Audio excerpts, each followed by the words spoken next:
I must say it's great to be here today. I've been feeling particularly nervous, but I know at least 2/3 of the people in the room, and it's really nice to catch up with people again.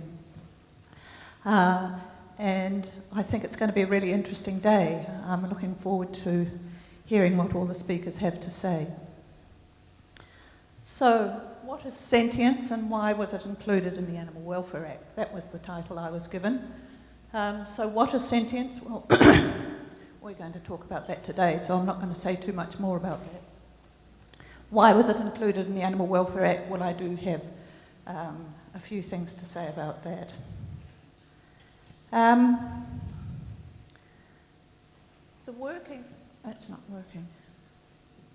The working definition that NAWAC and NIAC have come up with is an animal's ability to have feelings, perceptions, and experiences that matter to it. Now, you might agree with that, you might not agree with that. I'm sure we're going to have some really interesting discussions about it, and I hope it will be an enjoyable journey. But what I'm going to talk about first is how we got to this point where sentience has been included in the Animal Welfare Act. And it's a word that wasn't really part of our vocabulary until relatively recently. And now we've got it as part of our legislation. So just what might that mean for the animal welfare legislation going forward?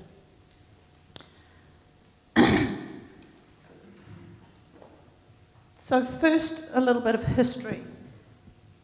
It doesn't seem that long ago that we were praising ourselves for having, in the 1999 Animal Welfare Act, one of the most progressive pieces of animal welfare legislation in the world. It was a big step forward from the Animal Protection Act, which was basically a thou shalt not. It was based on acts of cruelty, going to a bit more of thou shalt in terms of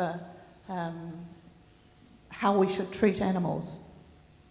But still, when we look back 20 years, it was still really about the minimisation of negative experiences. So we're making sure that animals have sufficient food and adequate shelter and physical handling that minimises unreasonable and unnecessary pain and distress, and also the protection from significant disease.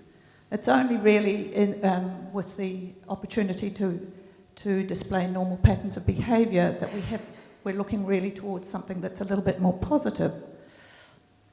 But I'm sure many of you knew and remember our esteemed David Bavell really well, that great champion of animal welfare who both globally and internationally pushed animal welfare well to the forefront in terms of what happens in legislation and government. And he always used to say that animal welfare is a journey, not a destination. And so who knows what we'll be doing in another few years' time. We might be doing something completely different.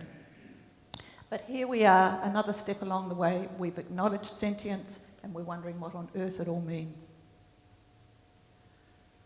So the changing focus, as I mentioned, we started with prevention of cruelty, then we went to the physical health and behavioural needs, which set minimum standards.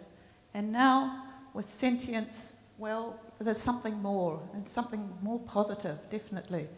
So it's going to be really interesting to see where we get to.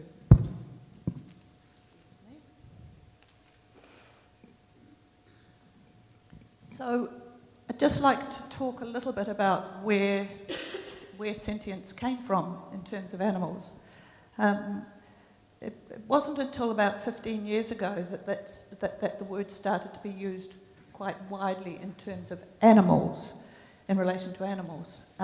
As early as 2000, a group of international animal welfare organisations started to develop the Universal Declaration of Animal Welfare, which was to be an intergovernmental agreement on animal welfare. And the first principle of that was that animals are sentient.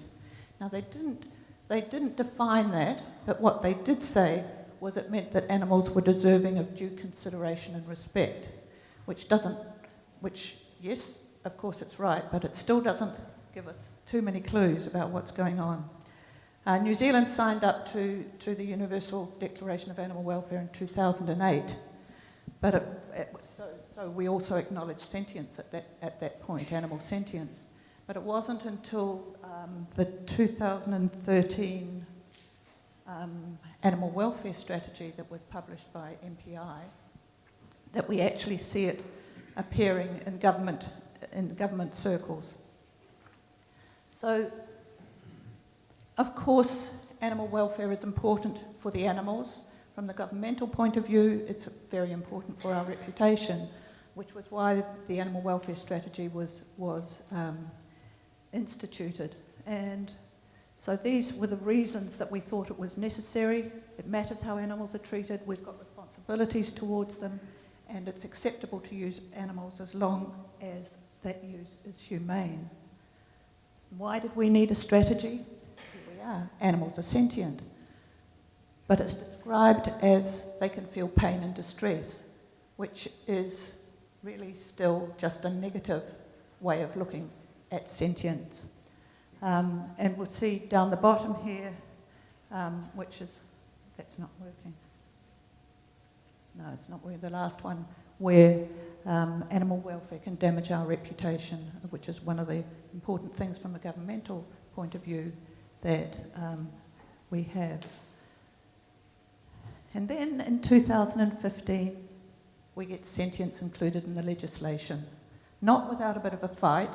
The first draft of the legislation did not include sentience, and there are a lot of people in this room who made representations about that, particularly NAWAC, NIAC, the New Zealand Veterinary Association, and the RNZSPCA, all made strong representations that sentience should be included in the Act. And finally, here it is. It's the first thing in the whole Act. It's the first clause in the long title, which is where the purpose of the Act is put forward. So, to recognise that animals are sentient. Now, there are lots of definitions in the Animal Welfare Act. There's not one of sentience, so we're still no further forward. But we know that there's more to sentience and animal welfare than that it is just pain, that they can feel pain and distress. We've got the groundbreaking work of Professor David Mellor and his team at Massey, the 5 domains model, which not only talks about negative experiences, it talks about the positive experiences as well. So I've just put up a few of those there. Things like isolation versus affectionate sociability, depression versus playfulness, chilling versus thermal comfort. Those are the kind of things that we now are starting to look at in terms of sentience. So what difference does the acknowledgement of sentience make now that it's in law?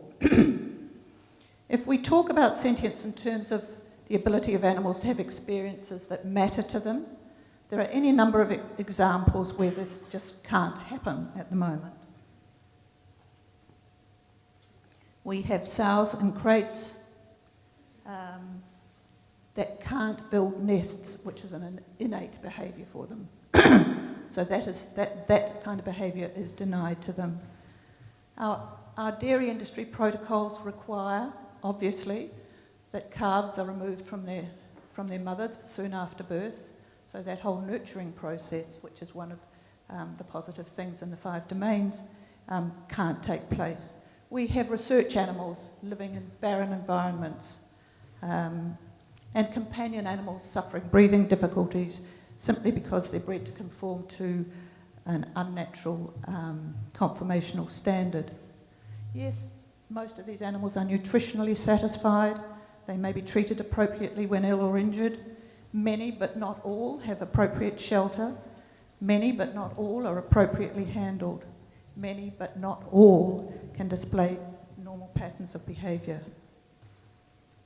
So however we as a collective may choose to define the term sentience. What it means to me is that it's not enough to provide our animals with the bare necessities of life. Many animals still live in impoverished environments. There are still some that do not even get the benefit of the 5 physical health and behavioural needs that have been a legislative requirement since 1999. While we're seeing a slow development of planting in some dairy farms, for instance, I think of cows in Canterbury, where I live, in flat paddocks denuded of trees to provide for irrigation, with little ability to protect themselves from cold or the heat. Where is there adequate shelter? I see, while sows are now out of gestation stalls while they're pregnant, I see piglets which have adequate food, water, they have shelter, but they have barren environments, the bare floor, no distractions of any kind, offering nothing for a species of such intelligence. How are their behavioural needs being met? I see some small efforts to enrich the environments of laboratory animals, which in many cases is simply raising the level slightly above the impoverished. And I see rodeo animals, particularly calves, subjected to at least very stressful and likely very painful procedures in the name of sport, a sport that has no historical context in New Zealand. How is this physical handling which minimises the likelihood of unreasonable pain or distress? To me, the acknowledgement that animals are sentient raises the bar. At the very least, it means that implementing the 5 physical health and behavioural needs is an imperative.